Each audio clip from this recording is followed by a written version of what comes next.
Columbia University alumnus Robert Kraft says he's not comfortable supporting the school. Are you still supporting Harvard financially? No.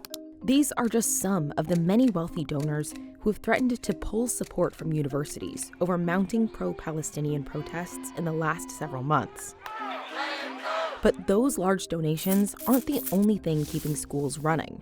This idea that university trustees and university administrators are going to say, oh my God, I'm going to change my strategic vision because I'm worried about a $25 million gift when you have $50 billion in the bank, it's ludicrous.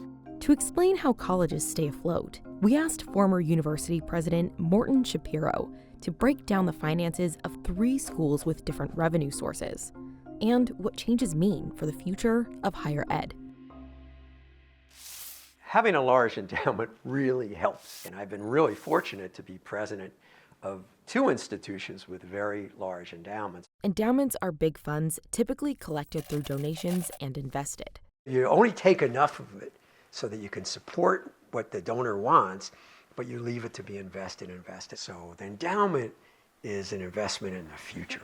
In 2023, Northwestern took about $674 million from its endowment, or about 5%, which is the standard amount schools take from their endowments every year. There's nothing magical about the 5%. If you go much above that, you're probably going to erode the real value of the endowment.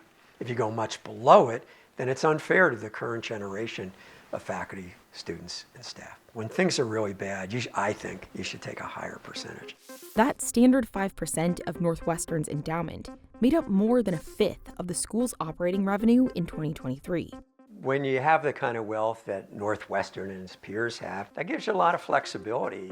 Schools with large endowments depend less on other slices of the revenue pie, like tuition or private gifts. You can support study abroad activities, and you can support all kinds of internships. Endowment per student speaks powerfully to what the life experience is going to be once you're on campus.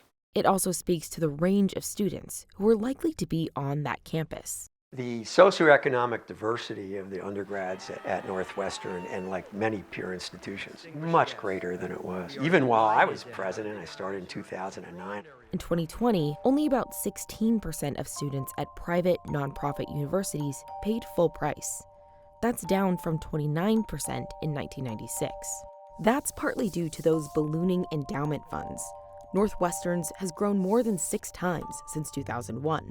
The endowment grows because of equity markets, stocks, and also private equity investments. The returns have been spectacular.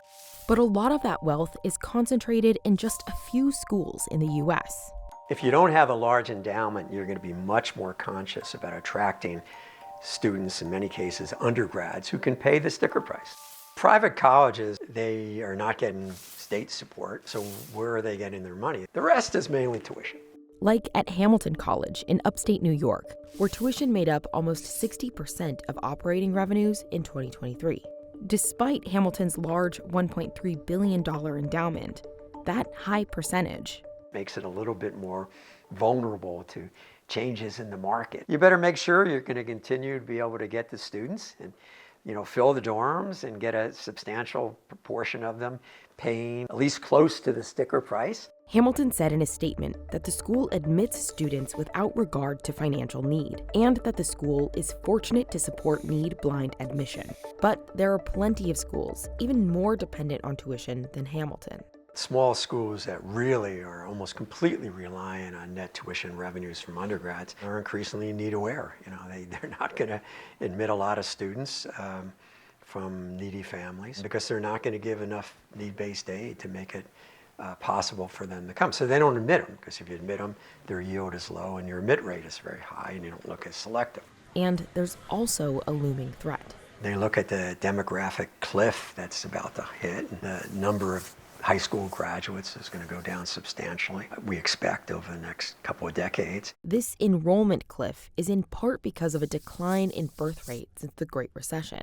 The vast majority of undergrads in this country go to a campus within 50 miles of where they graduate high school. There's no cliff in a lot of the Sun Belt, but there's a really precipitous cliff in other places, Rust Belt, New England, etc. Hamilton, again, has an international draw that's going to protect it. But there are a lot of other liberal arts colleges who draw much more locally, and it's going to be a real struggle for them once this cliff is realized.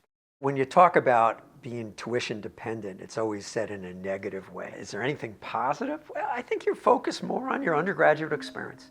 Smaller private schools aren't the only ones increasingly dependent on their students to pay the bills. State operating subsidies or state appropriations to publics has really plummeted as a share of their operating budgets. So that's really been devastating. The University of California system, which consists of 10 schools throughout the state, got more than $4 billion of state funding in 2023. In 2001, state funding made up nearly 20% of revenues in the University of California system. By 2023, it was less than 10%. They still get some chunk of change from the state, but boy, have they taken a hit. Now, it's been pretty flat in the last 12 years or so, 14 years, but they haven't made up for this precipitous decline. Why? Because states have had a lot of financial troubles. It's not that the state of California is not really proud to have the greatest higher education system in the history of the world. They just can't afford to fund it the way they used to. But schools need to make up for that loss in funding. A lot of publics have tried to go into what the privates have long done, generate money from your undergrads. Since 2001, average undergraduate tuition for its in-state students has increased more than 4 times at the University of California, and it has more than tripled for out-of-state students. It also means that a lot of these public universities need to fill their seats in the classrooms and beds in the dorms with people out of state where they can charge full price. The estimated average total cost to attend the University of California is about $38,000 in 2024, if you're a resident of the state. If not, the cost nearly doubles to around $72,000. But as seats become more competitive, California approved a plan to cap the number of out-of-state students UC schools can admit and compensate them for the lost income. Now, tuition and fees make up about 11% of the UC system's revenue, compared to around 6% in 2001. In a statement, the University of California said that its world-class college degree is also one of the nation's most affordable, adding that the system has kept attendance costs relatively low and stable, and added more than 26,000 additional California undergraduates since fall 2015. They say privatize the publics, but what that means? It means raising undergraduate tuition levels without accompanying levels of financial aid, so that it makes publics increasingly bastions of privilege. It's an inflection point for many schools across the country. I think the widening gap in wealth at public and private colleges and universities means that, if you're able to get into one of those schools with tremendous resources, the sky's the limit for how it's spent on you.